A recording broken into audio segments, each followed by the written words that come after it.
Okay, let's start. Just tell me who you are. My name's Neil Olson. My friends call me Mort or Morto. From Missoula, Montana. 60-year-old, tuckered out, career Army guy, fixing to retire from civil service. Tell me about the Fez Monkeys. Fez Monkeys started out as an online forum some years ago.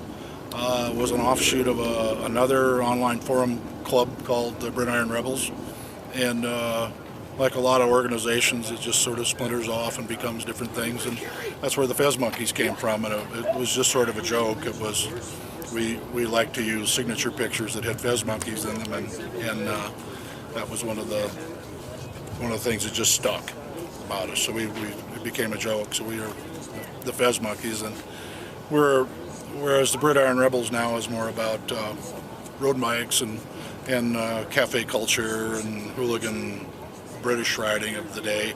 The Fez Monkeys has now become more about racing, and not everyone, but most people are involved in some form of motorcycle racing now. So it's completely different, and no problem between the groups. Oh, I noticed you have almost like a little family compound set up here. Yeah, we're sharing a compound with the Super Rat guys from Bellingham, whom we actually met down here some years ago, and kind of the nature of Bonneville, you form these friendships waiting in line, because that's all the hell you do at Bonneville, really, is wait in line for a couple of seconds of joy. But yeah, you make very, very fast friends, and then your families start to know each other and communicate, and then you start to literally vacation together. It's kind of crazy, but yeah, we set up a big pit, a mega pit, and it's a lot of fun. We have our meals together in the evening and tailgate, and it makes it cheaper for everyone. I notice you guys eat pretty well. We eat real well, too well. Yeah. Tracy Bjorklund, Carl Bjorklund's wife, has got it dialed. That girl can cook. She's got it down. I notice even your coffee in the morning has whipped cream on it. Yeah, we do Turkish coffee, and Gina roasts and grinds a special blend just for Bonneville, and because she's a hobby coffee roaster, and so yeah, we try to live really good, and some of this stuff just sort of becomes tradition, and people will kind of search us out in the morning for a Turkish coffee. If you've never had a Turkish coffee in the Bonneville in the morning, you just haven't lived. That sounds wonderful. Yeah, they're really good. We'll hook you up here. All right. Tell me about your motorcycles. What did you bring this time? This year, well, yeah, I didn't bring any precisely to ride this year. I got kind of behind the curve. We're closing the military civilian shop I'm working for now. We're closing it up, so I didn't really have a lot of time to put into bikes. So I brought some down to tune. I'll probably bring them back next year, but I brought a 1941 Indian, 741 Scout, 500cc, and with the idea of starting to get my wife Gina to switch up to vintage. So we're going to start working on her today, having her ride it a little bit. So we're going to tune on it a little bit.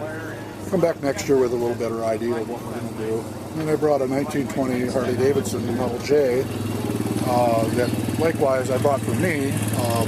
I can see already I need some tuning. I had some magneto troubles right away. But next year I should be ready to run it through the timers. Beautiful bike. Yeah, it come out kind of good. Leftovers from another project. And then I brought a 1928 Excelsior Super X. And coincidentally, I'm having a magneto issue with it. I brought the wrong magneto for it.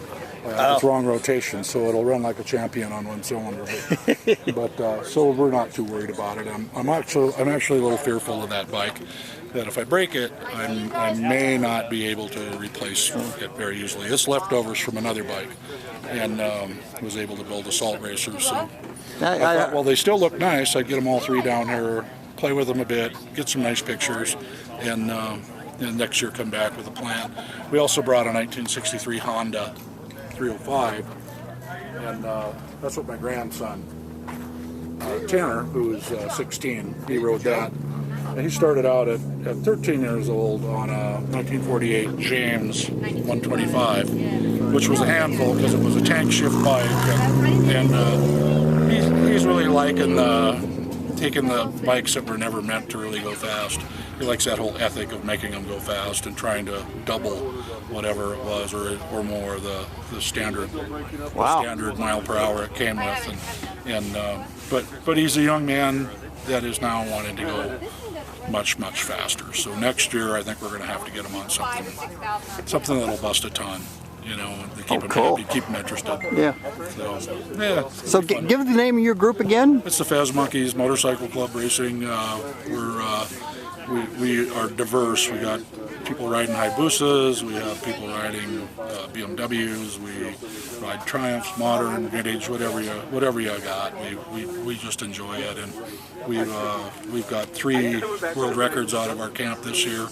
We're real happy with that. We've got everybody has done really well. We've had everybody has at least done their personal best or better their personal best, so it all becomes worthwhile. If you think about it time-wise, what the cost of racing at Bonneville is high, but what you get back is so much better. You know, it's just a few minutes of actual riding, but holy crap! I mean, you just got this wonderful place, wonderful people, and yeah, I just can't say enough nice about it.